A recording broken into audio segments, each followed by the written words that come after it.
ɗauko haƙƙin makwabcinka ba ka ɗauka ka ba mai ka ba mamarka ba ka zuwa ɗaya ka ɗauko mashin ɗin wani rike ana ka ce wala babanka abai da mashin shi yasa ka sato roba wani kai ka san za a samu matsala ko bai yi ruwan ramadan ce kawai ka shiga shago ka runtu ma ka ce kai ya ce ma mata zan kama buhun shinkafa Allah gobe azumi za a fara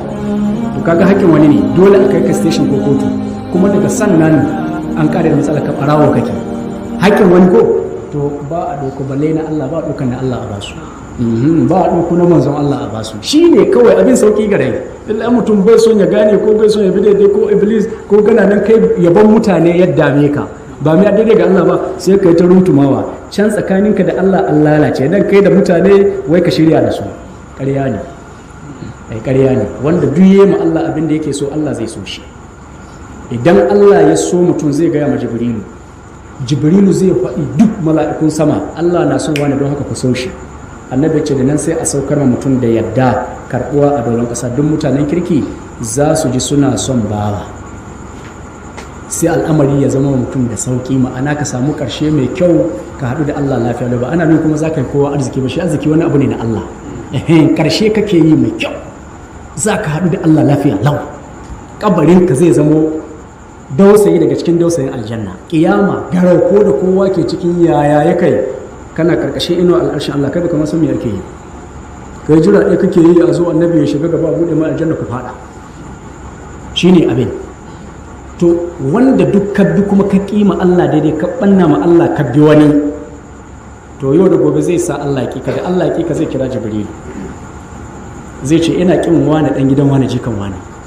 Jibrilu zai kika zai gaya mu duk mala'ikun sama ya ce Allah na kin wani dan wani jikan wani don haka ku kishi duk sama za a ji ana kinka annabi ce da nan sai a saukar ƙasa duk wani bawa na kirki wanda sai ya kamata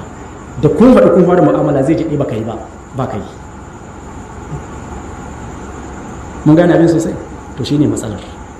kaji daya doko hadisi na biyu da manzon Allah sallallahu alaihi wasallam ya ce duk wanda ya nemi yarda Allah da fushin mutane to Allah zai yarda da shi zai so shi sannan zai yarda da mutane da shi zai sa mutane su so shi wanda duk ya biyar da mutane kana ta yi abin da mutane ka so amma kana saba ma Allah to Allah zai ki mutum in ji manzon Allah sannan Allah zai sa mutane su ki har da wanda kake ma goma ta arziki Allah malam sai ya ki ka har wanda kake ma goma ta arzikin sai ya ki ka ana uku haka ya faɗa cewa zukatan bayi a tsakankanin yatsun Allah suke don haka shi ke juya su yadda ya ga dama ana nan duk duniya ana kinka don ɗaya kana bin Allah da ya yarda da kai zai juya kowa sai ya so ka ko an ƙika sai kowa za a dawo ana da kaza same kaza da kaza balle in ka da sace kai wannan mutumin shi ka subhanallah ai mun rashin alhaji na kirki shi yaga ai mun rashin da cije na kirki ai rashin wacce take ai kaza saboda me abinda ake da kai a zahiri ne ake a rayuwa kowa ya san kowa kuma kowa ya san komai to wannan matsala ce ta gagara da daman mu gane sai mutum ya je ya ta wahala ko sai ya nemi yardar mutane baka yarda da kowa wani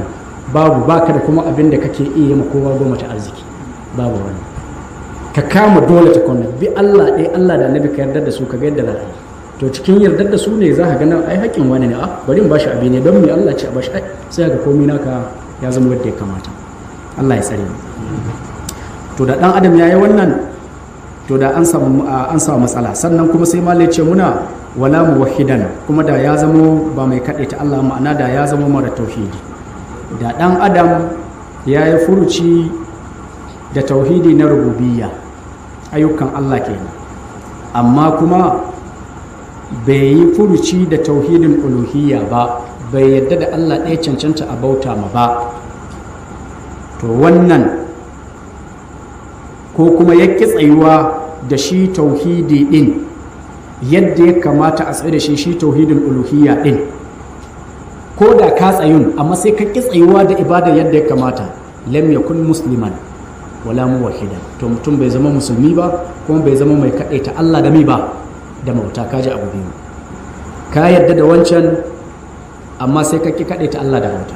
ko kana nan kana bauta ma Allah amma dai ba a kan huska ingantatta ba gobe kana nan masallaci ɗakin Allah jibi sai a same ka ɗakin boka kaga an samu matsala kaga baka tsaya akan tauhidi yadda ya kamata ba to wannan bawa lam yakun muslima, shi ba musulmi bane, wala muwahhidan kuma bai cikin masu kadaita Allah madaukakin sarki da bauta. Dole yadda ka kadaita Allah da ayyukan shi, to haka nan zaka kadaita shi da bauta, kuma akan tafarki huska ingantatta yadda an kace shi ne kadaita Allah da ibada. To sai mutum ya zama musulmi kuma muwahhidi, wato musulmi mai kadaita Allah madaukakin sarki da bauta. Malam yace bal yakunu kafiran jahidan, malam yace bal ba ma maganar wai musulmi ba, yakunu kafiran, irin wannan bawan zai zama kafir jahil